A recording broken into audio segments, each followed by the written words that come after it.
పవిత్రమైన గోవు యొక్క ఘృతాన్ని కల్తీ చేయడం అనేది అది స్వామివారికి మనకు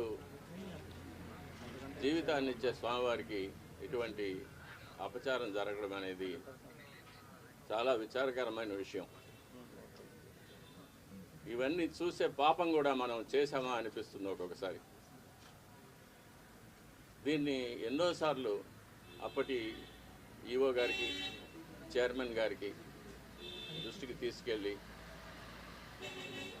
ఇలా ప్రసాదాల నాణ్యత సరిగ్గా లేదు, ముందులాగా లేదు, ప్రసాదాల పరిమాణాలు స్వామివారికి సరిగ్గా నివేదన కావడం లేదు, సరైన ఆగమ ఉక్తమైన కాలాల్లో స్వామివారికి నైవేద్యాలు జరగడం లేదని ఎన్నోసార్లు దృష్టికి తీసుకెళ్ళాం. కానీ లాభం లేకపోయింది. దీనికి మరొక కారణం నాది ఒంటరి పోరాటం అయిపోయింది. నాకు ఈ విషయాల్లో సహకరించేదానికి నా తోటి అర్చకులు ఎవరూ కూడా వారి వారి వ్యక్తిగత కారణాల వల్ల ముందుకు రాలేదు. ప్రధాన పరిచారకులైన వాళ్ళు రాలేదు. కాబట్టి ఇది ఈ 5 ఏళ్ళు నిరభ్యంతరంగా ఈ మహాపాపం జరిగిపోయింది. ఫలితాలు కూడా నేను చూశాను, ల్యాబ్ రిపోర్ట్స్ చూశాను. ఇందులో కూడా వెజిటబుల్ ఫ్యాటు, అనిమల్ ఫ్యాటు, జంతువుల యొక్క కొవ్వు పదార్థం, స్థావరాల యొక్క జంగమాల యొక్క కొవ్వు పదార్థాలు కలిసినట్టుగా ల్యాబ్ రిపోర్ట్ను చూశాను.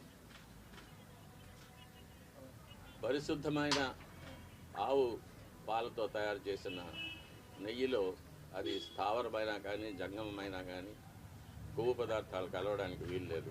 అది ఇంప్యూరిటీస్ కింద లెక్క వస్తుంది. ఎన్నోసార్లు ఇది దృష్టికి తీసుకువచ్చాను, ఈఓ గారి దృష్టికి, చైర్మన్ గారి దృష్టికి,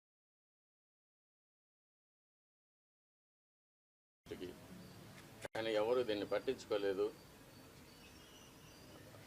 కాబట్టి అది అలాగే జరుగుతూనే వచ్చింది.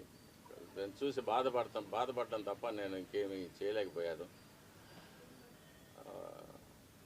దీనివల్ల నేను చాలా ఇబ్బందులు పడాల్సి వచ్చింది. అయినా పర్వాలేదు, మా స్వామి కోసం నేను ఇది చేస్తున్నాను. మా స్వామి తృప్తిగా నైవేద్యాలు స్వీకరించి ప్రసన్నుడుగా ఉండి భక్తులను అనుగ్రహిస్తే అంతే చాలు.